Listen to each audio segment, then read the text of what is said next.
గీని దగ్గరికి పోదాం. గీని ఎప్పుడో తాకట్టు పెట్టిండు కదా, తాకట్టు పెట్టిండు, అప్పుడు చదివినాం. ఆ ఎస్ఐ రివాల్వర్ ఎక్కడ? అంబర్పేట పాత SI Bhanuprakash Reddy service revolver missing, వ్యవహారం మిస్టరీగా మారింది. లాడ్జిలో మర్చిపోయాని ఒకసారి బస్సులో పోయిందని మరొకసారి చెప్పుకుంటూ వచ్చిన భానుప్రకాష్ చివరకు తెలియదు గుర్తు లేదంటూ అధికారులను ముప్పు తిప్పలు పెడుతున్నట్టు సమాచారం. 4 ఉందా? 4లో ఇట్లా చూసుకుంటా పోవాలి. ఇంకా ఒక ఎస్ఐ రివాల్వర్ మిస్ అయిందని అంటే బస్సులో పోయిందని కారణం చెప్తుండు.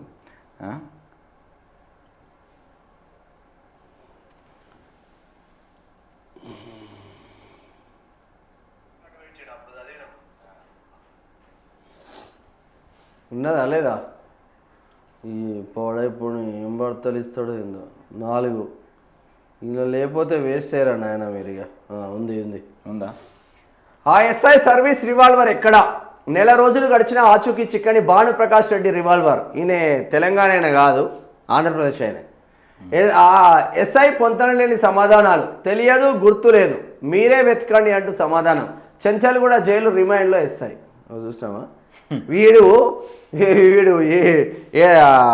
ఆయన ఉద్యోగానికి సంబంధించిన ఎస్ఐ రివాల్వర్నే తాకట్టు పెట్టి బెట్టింగ్లో పెట్టిండు. డబ్బులు రివాల్వర్నే తాకట్టు పెట్టిండు. బెట్టింగ్ రికవరీ చేసిన బంగారాన్ని కూడా పెట్టిండు దొర. అంబర్పేట పాత SI Bhanuprakash Reddy service revolver missing, వ్యవహారం మిస్టరీగా మారింది.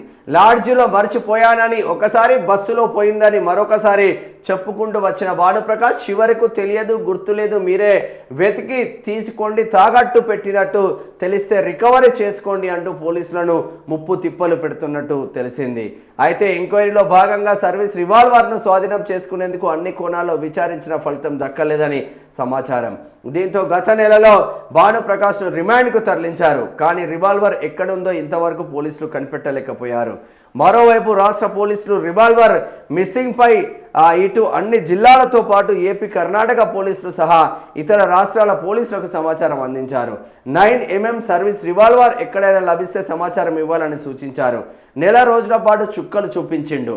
ఆన్లైన్ బెట్టింగ్లో 2 కోట్లు కోల్పోయిన అంబార్పేట పిఎస్ మాజీ డిటెక్టివ్ ఎస్ఐ భానుప్రకాష్. ఓ అయ్యా, ఆన్లైన్లో 2 కోట్లు కోల్పోయిందంట. 2 కోట్లు. ఆ 2 కోట్ల రికవరీ కోసం ఆయన సర్వీస్ రివాల్వర్నే తుపాకీని పెట్టేసిండాడ. అమ్మేసుకున్నాడా మరి, దాంట్లో పెట్టిండా? ఇప్పుడు నిన్న కోరుట్లలో కూడా దొరికినాయిగా గంటలు, తల్వార్లు, అన్ని తుపాకులు అన్నీ దొరుకుతున్నాయిగా. అట్లా ఏమనుకుని అమ్మిండా మరి వీడు ముఠాకు. చోరీ కేసు రికవరీ చేసిన బంగారాన్ని తాకట్టు పెట్టిన సంగతి తెలిసిందే. ఏపీలో గ్రూప్ 1 ఉద్యోగానికి సెలెక్ట్ అయ్యాక ఆ ఎన్ఓసి కోసం వచ్చి రివాల్వర్ సరెండర్ చేయకపోవడంతో దొరికిపోయారు. ఆ ఉద్యోగం అట్రాకపోయి, ఈ ఉద్యోగం లేకపోయి. పోలీసులు 2 కేసులు నమోదు చేసి దర్యాప్తు చేశారు. దాదాపు నెల రోజుల పాటు భానుప్రకాష్ను ప్రశ్నించారు. సర్వీస్ రివాల్వర్ను గుర్తించే క్రమంలో భానుప్రకాష్ను అన్ని కోణాల్లో ప్రశ్నించారు. కాగా రివాల్వర్ను తాకట్టు పెట్టుకున్నాడని మొదట్లో ప్రచారం జరిగినా ఇందుకు సంబంధించిన ఎలాంటి ఆధారాలు లభించలేదంటే నాకు తెలిసి వాడు రివాల్వర్ అమ్మిండు. ఏ బీఆర్ బ్యాచ్కో, ఏ ఓల్డ్ సిటీ బ్యాచ్కో రివాల్వర్ అమ్మి పడేసిండు ఎస్ఐ. ఏదో రౌడీ ముఠాకు అమ్మిండు. ఎక్కడ పోయిందో తెలియదు. అయ్యో పాపం. ఏపీ గ్రూప్ 1 పరీక్షల సమయంలో భానుప్రకాష్ సెలవుపై వెళ్ళాడు. ఆ సమయంలో విజయవాడలోని లాడ్జిలో ఉన్నాడు. పరీక్షలకు సిద్ధమవుతూనే కర్నూలు, రాయచోటి సహా ఏపీలోని పలు ప్రాంతాలకు జర్నీ చేసినట్టు పోలీసులకు చెప్పాడు. మొదట్లో విజయవాడ లాడ్జిలో మిస్ అయిందని చెప్పాడు. ఆ తర్వాత బస్సు జర్నీలో ఎక్కడో పోయిందని నమ్మించే ప్రయత్నం చేశారు. భానుప్రకాష్ చెప్పిన వివరాల ఆధారంగా ఆయా ప్రాంతాల్లో సిటీ పోలీసులు తనిఖీలు చేశారు. కానీ రివాల్వర్ జాడ మాత్రం ఎక్కడ చిక్కలేదు. చివరికి తాకట్టు పెడితే రికవరీ చేయండి, మిస్సింగ్ కాబట్టే మీరే వెతకండి అని సమాధానాలు ఇచ్చినట్టు తెలిసింది. దీంతో భానుప్రకాష్ చెప్పేది నిజమో అబద్ధమో తేల్చలేక ఉన్నతాధికారులు తలలు పట్టుకుంటున్నారు. మరి ఏడబెట్టాం వానిపైన ఇంకో 3rd డిగ్రీ చేస్తలేరు, వాడిని ఎందుకో కస్టడీలోకి తీసుకోలేదు. ఇప్పుడు చిన్న కేసులకు కస్టడీలోకి తీసుకొని వాడి మీద 3rd డిగ్రీ చేసేసి నిజం ఒప్పుకోరాని కొడతారు కదా పోలీసు వాళ్ళు. మరి ఈ పోలీస్ ఎస్ఐ గారిని ఎందుకు కొడతలేరు అంటున్నాం. ఈ ఎస్ఐని ఎందుకు మీరు అదుపులోకి తీసుకొని గట్టిగా ఎందుకు మందలించట్లేదు అంటున్నాం.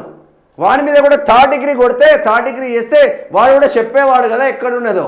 మరి వాడిని ఎందుకు బుజ్జగిస్తున్నారు అంటే మీ డిపార్ట్మెంట్ వాడు దొంగతనం చేస్తేనేమో వాడిని ఏమన్నారు, చిన్న పిక్ ప్యాకెట్ గానేమో అని పెద్ద దొంగలాగా చిత్రీకరిస్తారు పోలీసు వాళ్ళు. ఎన్ని అక్రమ కేసులు రా నాయన, డిపార్ట్మెంట్ పరువు పోతుంది, మొత్తం అక్రమ కేసులు అవుతుంది. ఏం ఎస్ఐలు తయారయ్యారా. ఇప్పుడు తాకట్టు ఇడిపించిన బంగారాన్ని కూడా తాకట్టు పెట్టిండు, దొరికిన బంగారాన్ని. వాడు పక్కా చెప్తున్నా ఈ తుపాకీ అమ్ముకున్నాడు, వాడు పక్కా అమ్ముకున్నాడు పోయిగా, ఇక వేరే ఆప్షనే లేదు. మంచిగానే ఉన్నది కథ.